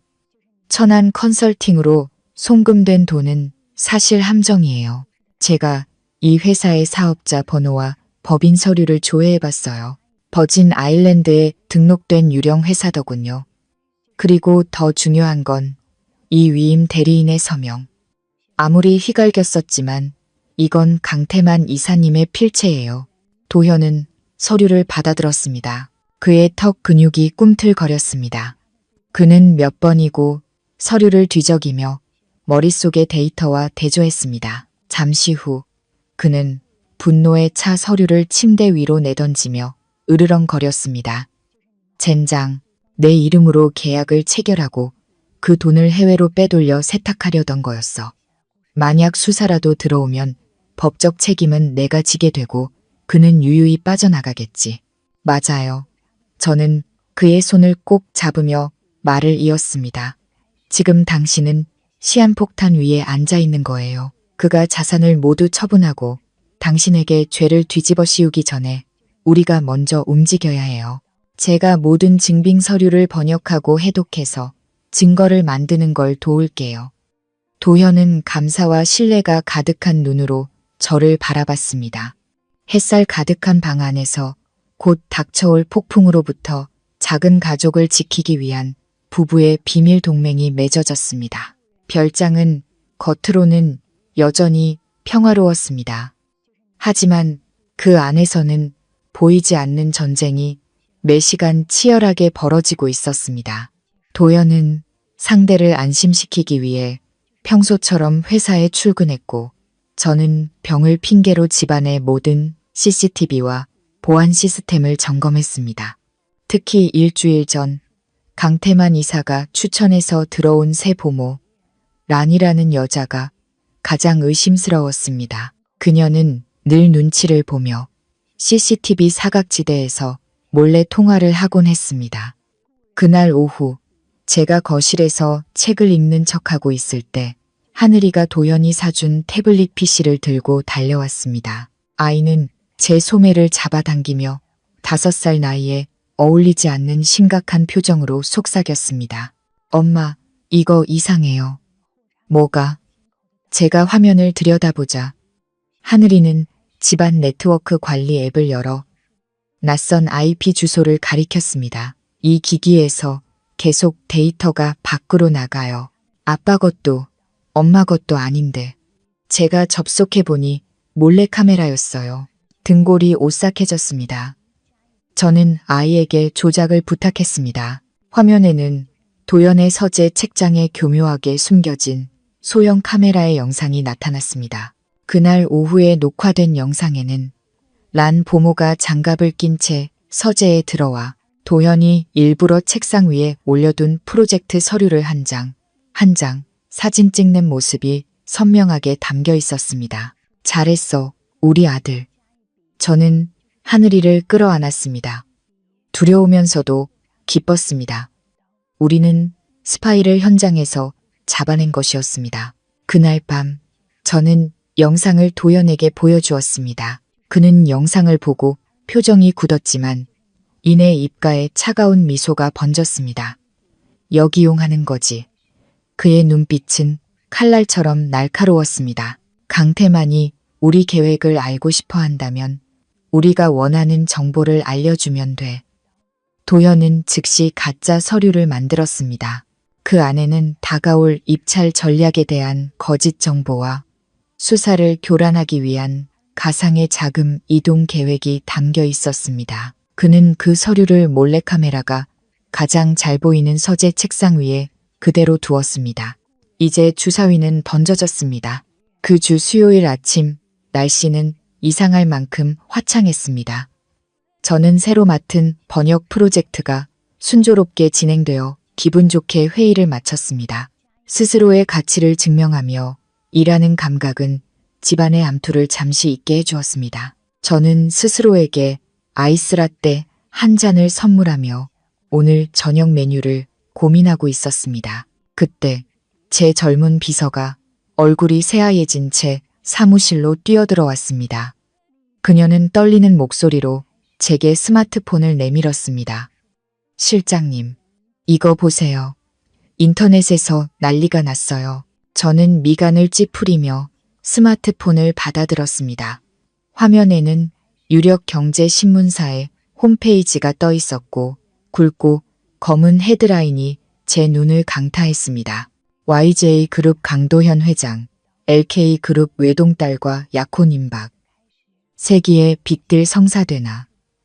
헤드라인 아래에는 고화질 사진이 실려 있었습니다. 도현이 멋진 정장 차림으로 그날 파티에서 봤던 최유라와 나란히 서서 와인잔을 부딪히며 웃고 있는 사진이었습니다. 배경은 제가 전혀 알지 못했던 호화로운 파티장이었습니다. 사진 속 두 사람은 너무나 잘 어울리는 한 쌍처럼 보였습니다. 귀가 먹먹해졌습니다. 기사를 스크롤했습니다. 한 글자 한 글자가 저를 조롱하는 듯 했습니다. 측근에 따르면 두 사람의 관계는 양가에서 오랫동안 추진해왔으며 강 회장이 과거의 자녀 문제들을 깨끗이 정리하는 대로 약혼식을 올릴 예정이라고 한다. 자녀 문제, 깨끗이 정리. 그 두 단어가 비수가 되어 심장에 박혔습니다. 그의 집안과 상류층의 눈에 우리 모자는 그저 더 나은 미래를 위해 치워져야 할 과거의 문제일 뿐이었을까요? 그의 다정함, 그가 끓여주던 죽, 아이들을 위해 뜬 눈으로 지새우던 밤, 그 모든 것이 저를 안심시키기 위한 연극이었을까요? 저는 곧장 화장실로 달려갔습니다. 차가운 벽에 등을 기댄 채 숨을 몰아쉬었습니다. 믿지 마, 이성이 속삭였습니다. 저는 마지막 희망을 붙잡고 도현의 개인 번호로 전화를 걸었습니다. 길고 긴 통화 연결음 끝에 전화가 연결되었습니다. 여보세요? 도현의 목소리가 아니었습니다. 맑고 부드러운, 그러나 뚜렷한 소유욕이 느껴지는 여자의 목소리, 최유라였습니다. 심장이 나락으로 떨어졌습니다. 저는 떨리는 목소리로 물었습니다. 강도현 회장님 좀 바꿔주시겠어요? 수화기 너머로 음악 소리와 웃음소리가 들려왔습니다. 그들은 축하 파티 중인 듯 했습니다. 유라가 달콤하지만 가시돋친 목소리로 대답했습니다. 아, 서현 씨, 도현 오빠, 지금 할아버님이랑 저희 집 어른들하고 얘기 중이라 바쁘신데 전화기는 제가 갖고 있어요. 급한 일 아니면 나중에 오빠 일 끝나고 전해드릴까요? 할아버님과 저희 집 어른들. 그 한마디가 모든 것을 확인시켜 주었습니다. 저는 쓴 웃음을 지으며 이상할 만큼 침착한 목소리로 말했습니다. 아니요, 괜찮아요. 업무 보고 드리려고 했던 것뿐이에요. 나중에 메일로 보내겠다고 전해주세요. 저는 그녀가 동정이나 비웃음의 말을 덧붙이기 전에 전화를 끊었습니다. 마지막 희망의 불씨가 꺼졌습니다. 거울 속에는 우숙한 얼굴에 눈이 퉁퉁 부은 여자가 서 있었습니다. 정신 차려, 이서연. 넌 새 아이의 엄마야. 아이들을 지켜야 해. 저는 얼굴에 찬물을 끼얹었습니다. 머릿속에는 단 하나의 생각뿐이었습니다. 떠나야 한다. 저는 오후 반차를 내고 곧장 별장으로 향했습니다. 집은 텅 비어 있었습니다. 저는 침대 밑에 있던 낡은 캐리어를 꺼냈습니다. 그리고 우리 모자의 것들만 챙겼습니다. 낡은 옷가지, 장난감 몇 개, 아이들 책, 그리고 신분증. 도현이 사준 모든 명품과 보석은 그대로 남겨두었습니다. 밤이 깊어 아이들이 잠들었을 때 저는 아이들을 조용히 깨웠습니다. 우리 여행 가자. 깜짝 여행이야. 늦으면 비행기 놓쳐 별이는 신나했지만 하늘이는 달랐습니다. 아이는 제 낡은 캐리어와 평범한 옷차림을 보고는 불안한 눈빛으로 물었습니다. 아빠도 같이 가요? 아빠는 우리가 가는 거 알아요? 저는 아이의 시선을 피하며 거짓말을 했습니다. 아빠는 출장 가셨어. 우리 먼저 가 있으래. 나중에 오신다고. 우리는 감시 카메라가 적은 뒷문으로 빠져나왔습니다. 미리 불러둔 택시를 타고 화려한 별장이 시야에서 사라지는 것을 보며 생각했습니다. 안녕, 짧았던 꿈, 아이들을 데리고 가난하지만 진실된 우리의 세상으로 돌아가는 것이었습니다. 밤이 깊어지자 안개가 짙어졌습니다. 저는 뒷좌석에서 아이들을 꼭 껴안고 혹시 누가 따라오지 않을까 계속해서 뒤를 살폈습니다. 그때였습니다. 헤드라이트를 끈 검은색 SUV 2대가 무서운 속도로 달려와 우리 택시를 에워쌌습니다. 한 대는 앞을 막고 다른 한 대는 뒤를 막았습니다. 뭐야, 강도야, 기사님이 소리쳤습니다. 차문이 열리고 마스크를 쓴 건장한 남자. 넷이 쇠파이프를 들고 내렸습니다. 문 잠가요, 아저씨. 저는 소리쳤습니다. 이들은 평범한 강도가 아니었습니다. 그들의 시선은 제 품에 안겨 겁에 질린 아이들에게 향해 있었습니다. 강태만의 사람들이었습니다. 아이들을 납치해 도연을 협박하려는 것이었습니다. 쇠파이프가 차유리를 내리치는 소리가 들렸고 유리가 거미줄처럼 갈라지기 시작했습니다. 문 열어 애들만 내놓으면 살려주지. 한 놈이 으르렁거렸습니다. 저는 겁에 질린 기사님을 향해 미친 듯이 소리쳤습니다. 아저씨, 박아요. 앞차를 박든 중앙분리대를 박든 사고를 내야 경찰이 와요. 아가씨, 미쳤어? 사람 죽어. 안 그러면 우리가 죽어요. 차값은 제가 다 물어드릴게요.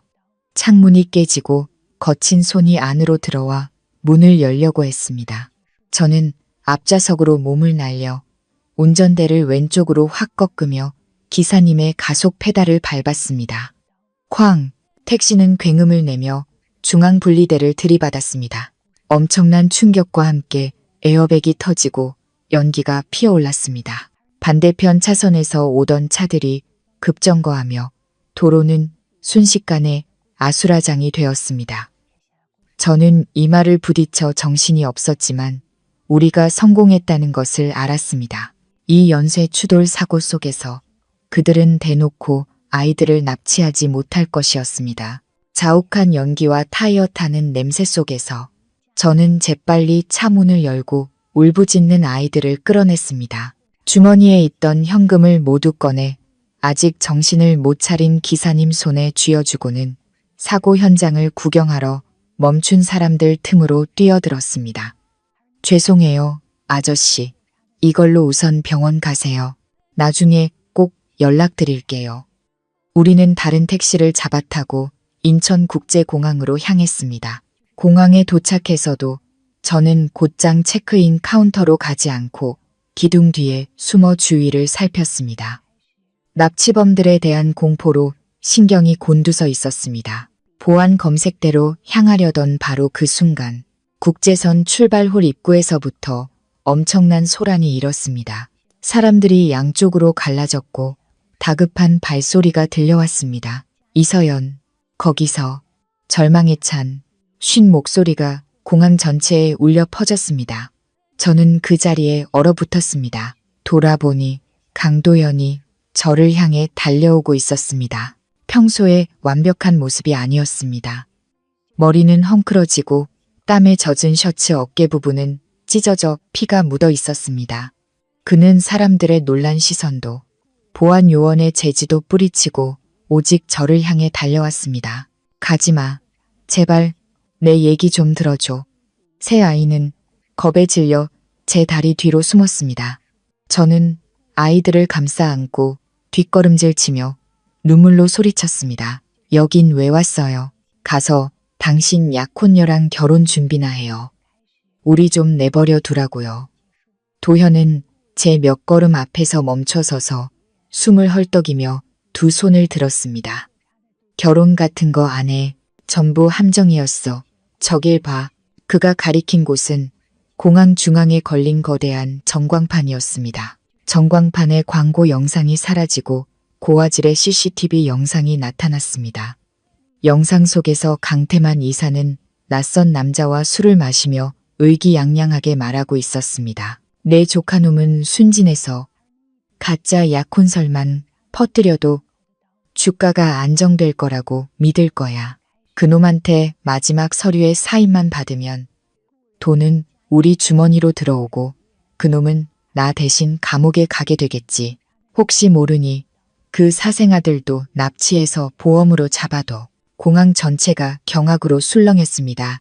이어서 전광판에는 은행 거래 내역, 유령 계약서, 그리고 하늘이가 찍었던 보모의 영상까지 모든 추악한 음모의 증거들이 낱낱이 공개되었습니다. 저는 너무 놀라 입을 틀어막았습니다. 도현은 수동적으로 당하고만 있었던 게 아니었습니다. 그는 이 모든 것을 역이용할 치명적인 반격을 준비하고 있었던 것입니다. 도현은 제게 다가와 한없는 후회가 담긴 목소리로 말했습니다. 약혼설은 그자가 주가를 조작하고 널 떠나게 만들어서 아이들을 쉽게 납치하려고 퍼뜨린 거야. 난 그 작전에 넘어간 척 유란의 가족을 만나러 가서 그들이 방심한 틈을 타 서버를 해킹해 원본 증거를 빼낸 거고 미리 말하지 못해서 미안해. 네가 위험해질까봐 두려웠어. 그때 전광판에 큰 글씨가 나타났습니다. 나 강도현은 그 어떤 약혼도 하지 않았음을 선언합니다. 내 아내는 오직 한 사람, 이서연 뿐입니다. 그 문장은 제 마음속 모든 의심과 서러움을 녹여버렸습니다. 주위에서 박수 소리가 터져 나왔습니다. 저는 도현을 바라보며 눈물을 흘렸습니다. 그는 자신의 모든 것을 걸고 우리 모자를 지켜낸 것이었습니다. 소란스러운 공항의 소음이 멀어지고 우리 둘만 남은 듯 했습니다. 도현은 제 앞으로 다가왔습니다.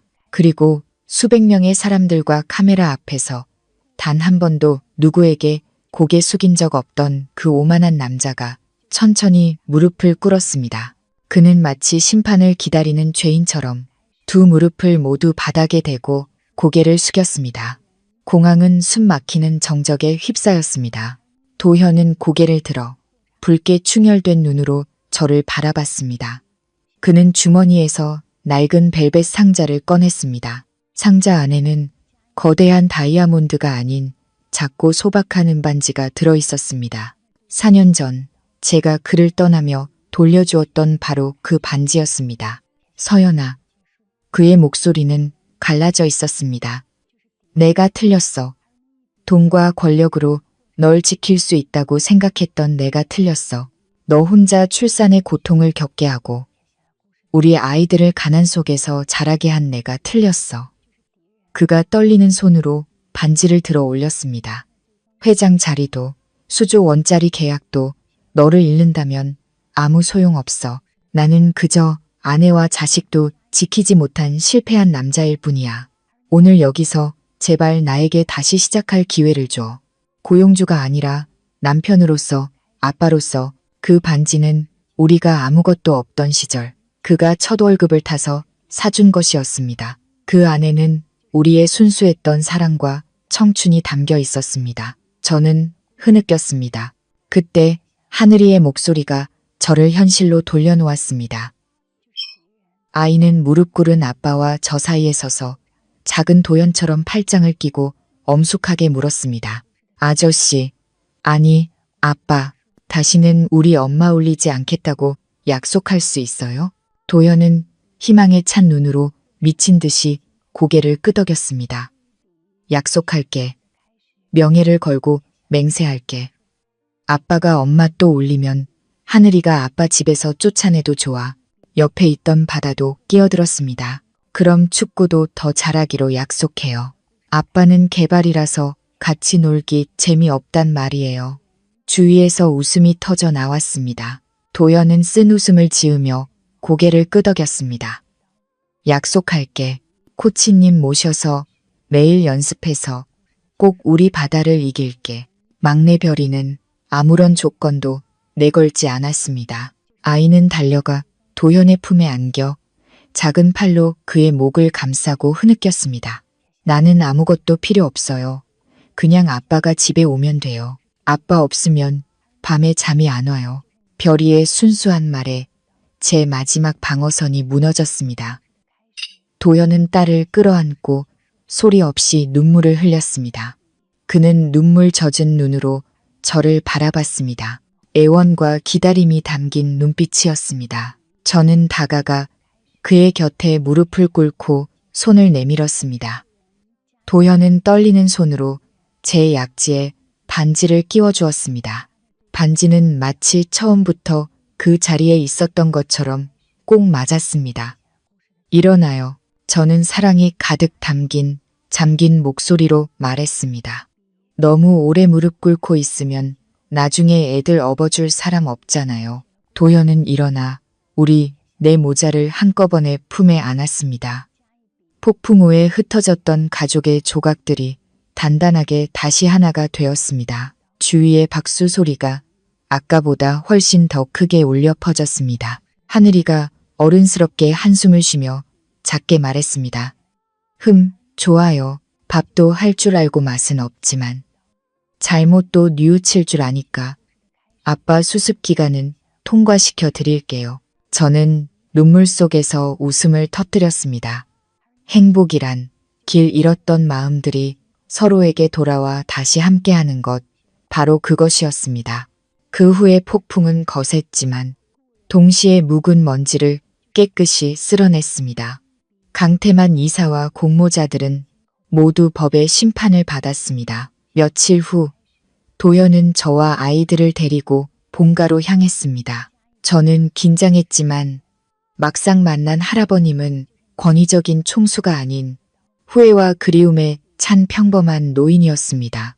그는 아이들을 보자마자 눈물을 터뜨리며 자신의 어리석음을 자책하고 저희에게 용서를 구했습니다. 꽁꽁 얼었던 마음이 녹아내렸습니다. 그날 하늘, 바다, 별이의 이름이 정식으로 족보에 올랐습니다. 반년 후 우리는 바닷가에서 작은 결혼식을 올렸습니다. 화려한 호텔도 수많은 하객도 없었지만 그 어떤 결혼식보다 따뜻하고 진실했습니다. 도연은 석양을 등지고 제 손을 잡으며 맹세했습니다. 평생 속죄하며 살겠다고 했지만 그 맹세를 바꿀게. 평생 너를 사랑하며 살게. 이제 네 미소는 내 기쁨이고 내 눈물은 오직 행복할 때만 흐르게 할 거야.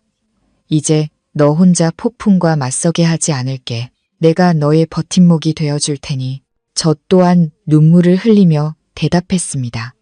혼자 모든 걸 짊어지는 게 강한 거라고 생각했어요. 하지만 당신을 통해 사랑하는 사람의 어깨에 기댈 줄 아는 것이 진짜 강한 거라는 걸 깨달았어요.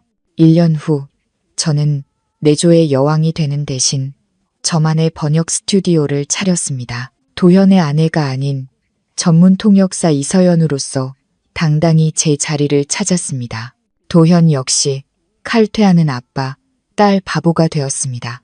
그는 이제 불필요한 약속 대신 아이들에게 동화책을 읽어주는 저녁을 선택합니다. 오늘 밤에도 창밖에는 비가 내립니다. 저는 침실 문틈으로 아이들 한가운데 누워 책을 읽어주는 도현을 바라봅니다. 그 평범한 풍경이 제가 그토록 갈망했던 가장 사치스러운 행복이라는 것을 압니다. 도현이 저를 발견하고는 미소 지으며 손짓합니다. 저는 조용히 다가가 그의 곁에 눕습니다. 그가 내 모자에게 이불을 덮어주며 제 이마에 가볍게 입을 맞춥니다. 잘 자. 내일도 출근해야지. 저는 그의 품에 안겨 익숙한 향기를 맡으며 눈을 감습니다. 창밖은 여전히 비바람이 몰아치지만 이 방 안에서 폭풍은 영원히 멈췄습니다. 돈과 권력의 소용돌이를 지나 우리는 깨달았습니다. 진정한 행복은 화려한 저택이나 막강한 권력이 아닌 서로를 이해하고 용서하는 마음에 있다는 것을. 이 이야기는 우리에게 몇 가지 중요한 교훈을 남깁니다. 첫째, 진정한 강인함이란 모든 것을 혼자 짊어지는 것이 아니라 사랑하는 사람을 믿고 기댈 줄 아는 용기에서 나온다는 것입니다. 둘째, 가족이란 단순히 피로 맺어지는 것이 아니라 수많은 시련과 오해를 함께 극복하고 서로를 용서하는 과정 속에서 더욱 단단해진다는 사실입니다. 마지막으로 진정한 부는 돈이나 권력이 아닌 서로를 향한 사랑과 이해, 그리고 함께하는 평범한 일상의 소중함에 있다는 것을 일깨워 줍니다. 여러분은 이 이야기의 어떤 부분이 가장 마음에 와 닿으셨나요? 만약 여러분이 주인공 서연의 입장이었다면 그 모든 오해와 상처에도 불구하고 강도연 회장을 용서하고 다시 시작할 용기를 낼 수 있었을까요? 여러분의 솔직한 생각을 아래 댓글로 자유롭게 남겨주세요. 오늘 이야기가 여러분의 마음에 작은 울림을 주었다면 좋아요와 구독 버튼을 눌러 마음 정거장의 다음 이야기를 함께 해주세요. 감사합니다.